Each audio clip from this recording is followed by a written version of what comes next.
Salam jumpa dalam renungan percikan hati. Sabda dari hati untuk dunia yang baru. Saudara-saudara yang terkasih, ada seorang ibu yang men-sharingkan pengalaman rohaninya, bagaimana dia bisa keluar dari ketakutan, kecemasannya, dan juga persoalannya karena doa dari seorang suster. Ceritanya begini, ibu itu men-sharingkan sama suster apa yang dialami dalam hidup rumah tangganya, persoalan yang sementara menimpa rumah tangganya. Kemudian setelah men-sharingkan via telepon, kemudian ibu ini datang ke susteran dan dia mau berdoa di kapel.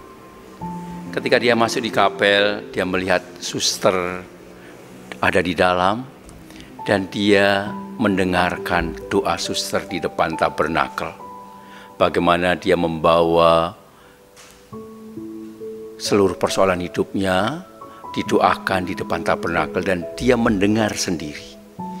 Dan ketika dia mendengar doa suster itu, dia begitu terharu, begitu tersentuh dan merasa betul-betul dia tidak sendirian. Ternyata suster ini begitu mendukungnya. Dan perasaan dia didukung, dia dicintai, memberikan semangat dia untuk apa? Untuk keluar dari persoalan hidupnya. Dan betul, ibu ini akhirnya dengan kekuatan doa dari suster dan semangat bahwa dia tidak sendirian, dia bisa mengalahkan seluruh persoalan hidupnya. Persoalan, ketakutan, kecemasannya, kebimbangannya bisa diselesaikan. Nah, saudara-saudara yang terkasih, tentu saja suster yang mendoakan itu tidak sadar bahwa doanya sudah menyembuhkan orang lain. Doanya sudah menyelamatkan orang lain.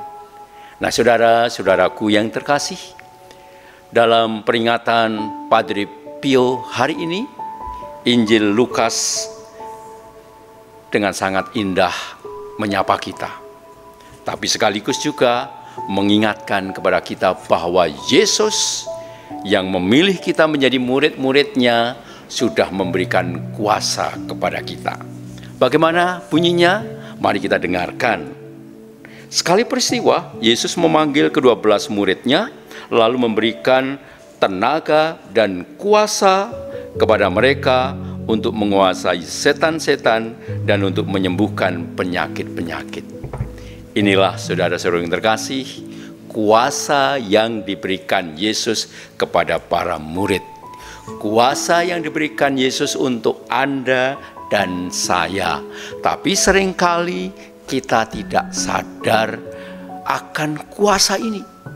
Bahwa setiap murid Yesus punya kuasa untuk apa? Menguasai setan-setan dan menyembuhkan penyakit. Nah, sekarang pertanyaannya, setan yang seperti apa? Penyakit yang seperti apa? Rasul Paulus mengajak kita untuk merenungkan tentang panji setan dan panji Kristus. Panji setan punya ciri destruktif. Panji Kristus punya ciri yaitu menyelamatkan, membangun. Kedua panji itu ada dalam diri kita, saudaraku. Maka kalau Yesus mengatakan, aku memberikan kuasa untuk menguasai setan, untuk mengusir setan, pertama-tama yang kita usir adalah apa? Panji setan yang ada dalam diri kita masing-masing. Kalau kita sudah bisa menyingkirkan panji setan yang ada dalam diri kita yang seringkali merusak, menghancurkan orang lain, bisa kita kuasai, maka kita bisa juga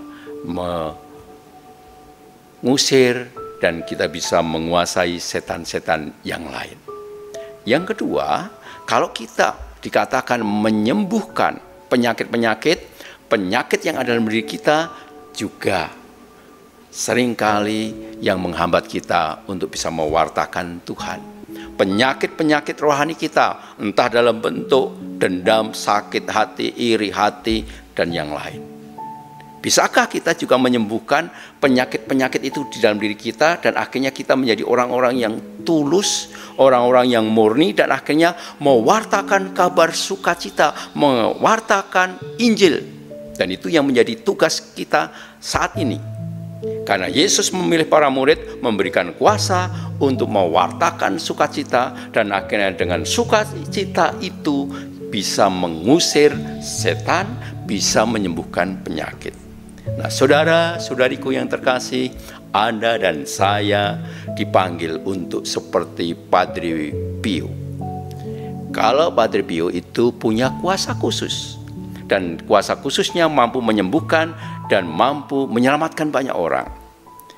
Mungkin kita tidak punya kurnia khusus, tetapi Tuhan memberikan bekal kita untuk menjadi pribadi yang istimewa di hadapan Tuhan, yaitu menguasai setan dan menyembuhkan sakit penyakit. Semoga Anda dan saya benar-benar menjadi orang yang dipakai Tuhan untuk menjadi murid-Nya, mewartakan sukacita dan Injil yang hidup. Tuhan memberkati Anda dan saya.